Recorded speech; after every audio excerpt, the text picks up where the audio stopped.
Hi നമസ്കാരം, എല്ലാവർക്കും എൻ്റെ യൂട്യൂബ് വീഡിയോയിലേക്ക് സ്വാഗതം.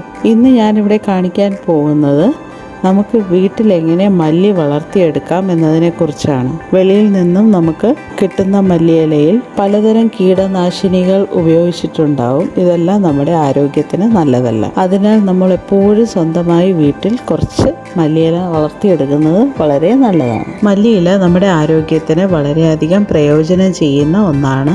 നമ്മളിത് ദിവസവും ആഹാരത്തിൽ ഉൾപ്പെടുത്തുന്നതിലൂടെ നമ്മുടെ കണ്ണിൻ്റെ ആരോഗ്യത്തിനും ഡയബറ്റിസ് കൺട്രോൾ ചെയ്യുന്നതിനും ഇത് ലിവറിൻ്റെയും എല്ലുകളുടെയും ആരോഗ്യത്തിനും വളരെ നല്ലതാണ്. പിന്നെ ഉദര സംബന്ധമായ എല്ലാ പ്രശ്നങ്ങൾക്കും മല്ലിയില വളരെ നല്ലതാണ്. മല്ലിയില നമുക്ക് കറികളിലും പിന്നെ സാലഡിലും ചേർത്ത് കഴിക്കാവുന്നതാണ്. ഞാനിവിടെ ഒരു പിടി മല്ലി എടുത്തിട്ടുണ്ട്. നമുക്ക് മല്ലിയെ ഒരു പേപ്പറിലിട്ട ശേഷം റോളിംഗ് പിന്ന് വെച്ച് ചെറുതായി ഒന്ന് പ്രസ് ചെയ്ത് റോൾ ചെയ്യുക. മല്ലിയുടെ ഓരോ സീഡ്സും രണ്ടായി പൊട്ടുന്നതിന് വേണ്ടിയിട്ടാണ് ഇങ്ങനെ ചെയ്യുന്നത്.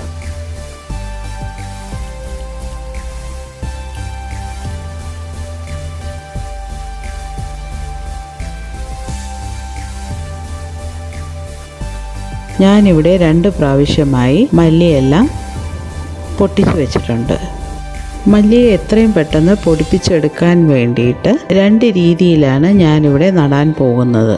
ആദ്യമായി കുറച്ച് തേയിലയിട്ട് തിളപ്പിച്ച വെള്ളം തണുപ്പിച്ചെടുക്കുക.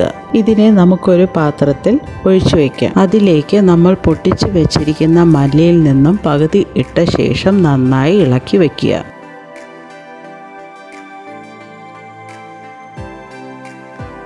അതുപോലെ വേറൊരു പാത്രത്തിൽ നല്ല തണുത്ത പച്ചവെള്ളവും എടുക്കുക.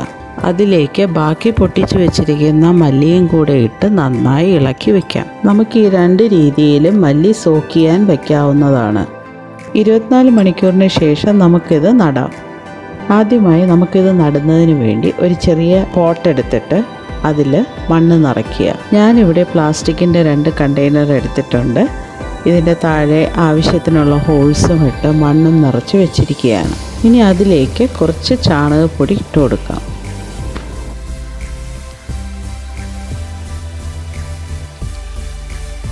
നമ്മളിട്ട ചാണകപ്പൊടി മുകളിലുള്ള മണ്ണുമായി നന്നായി മിക്സ് ചെയ്യണം.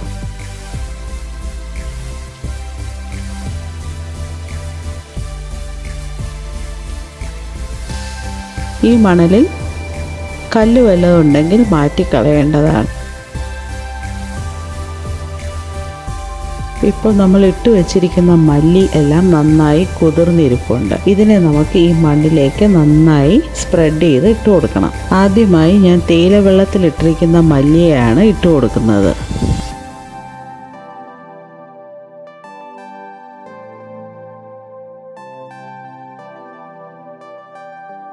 ഇനി പച്ചവെള്ളത്തിലുള്ള മല്ലിയെയും അതുപോലെ നമുക്ക് നിരത്തി നന്നായി സ്പ്രെഡ് ചെയ്ത് ഇട്ട് കൊടുക്കാം. എപ്പോഴും നമ്മൾ ഇട്ട് കൊടുക്കുമ്പോൾ നമ്മൾ ഇടുന്ന പാത്രത്തിൽ നന്നായി തിക്കായി വളരത്തക്ക രീതിയിൽ വേണം ഇടാൻ. ഇത് നല്ല തിങ്ങി വളർന്നില്ല എന്നുണ്ടെങ്കിൽ നമ്മൾ വെള്ളം ഒഴിക്കുമ്പോൾ ഇതെല്ലാം നശിച്ചു പോകാൻ സാധ്യതയുണ്ട്.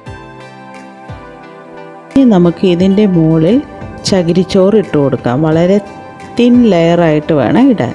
മല്ലി കാണാത്ത രീതിയിൽ നന്നായി മൂടിയിടേണ്ടതാണ്. അതിനുശേഷം നമുക്ക് ഒരു സ്പ്രേ ബോട്ടിൽ എടുത്തിട്ട് വെള്ളം സ്പ്രേ ചെയ്ത് കൊടുക്കാം.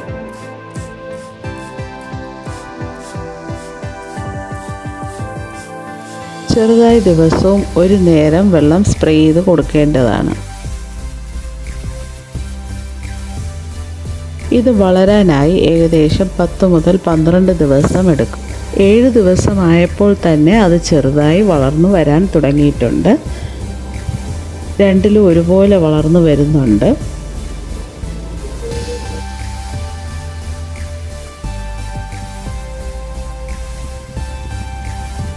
ഒരാഴ്ചയായിട്ടുണ്ട് ഇപ്പോൾ ഇതൊരു 3 ഇഞ്ച് വലിപ്പത്തിലായിട്ടുണ്ട്. ആദ്യമായി ഇതിൽ വരുന്നത് നീണ്ട ഇലകളാണ്. ഈ സമയങ്ങളിൽ നമ്മൾ വളരെ സൂക്ഷിച്ചു വേണം ഇതിൽ വെള്ളം ഒഴിക്കാൻ. ദിവസവും ഒരു നേരം വെള്ളം ചെറുതായിട്ട് ഒഴിച്ചു കൊടുക്കണം. സ്പ്രേ ചെയ്യുന്നതായിരിക്കും നല്ലത്. നമ്മൾ ഒഴിച്ചു കൊടുക്കുകയാണെങ്കിൽ ഈ തൈകളൊക്കെ നശിച്ചു പോകും. ഒരു 10 ദിവസവും കൂടെ കഴിഞ്ഞപ്പോൾ നല്ല തിക്കായി വളർന്നു വന്നിട്ടുണ്ട്. മല്ലിയില കറിയിലിടുമ്പോൾ വളരെയധികം സ്വാദും മണവും കിട്ടുന്നതാണ്. നമുക്ക് ഈ പ്രായം എത്തുമ്പോൾ നമുക്കിതിൽ നിന്ന് ആവശ്യത്തിന് മല്ലിയില എടുത്ത് ഉപയോഗിക്കാവുന്നതാണ്. എല്ലാവരും ഈ രീതിയിൽ വീട്ടിൽ തന്നെ മല്ലിയില വളർത്തിയെടുക്കാൻ നോക്കണം. നമ്മുടെ റെഗുലറായിട്ടുള്ള ഉപയോഗത്തിന് വേണ്ടി മല്ലിയില തുടർച്ചയായി കിട്ടുന്നതിനായി എല്ലാ 3 ആഴ്ച കൂടുമ്പോഴും ഇതുപോലെ കുറേശ്ശെ വിത്തെടുത്ത് പാകിയാൽ മതി. എല്ലാവർക്കും ഈ വീഡിയോ ഇഷ്ടമായി കാണുമെന്ന് വിശ്വസിക്കുന്നു. ദയവായി എൻ്റെ channel like, share and subscribe ചെയ്യാൻ മറക്കരുത്. ഇനിയും പുതുമ നിറഞ്ഞതും വ്യത്യസ്തവുമായ വീഡിയോസുമായി ഉടനെ കാണാം. നന്ദി, നമസ്കാരം.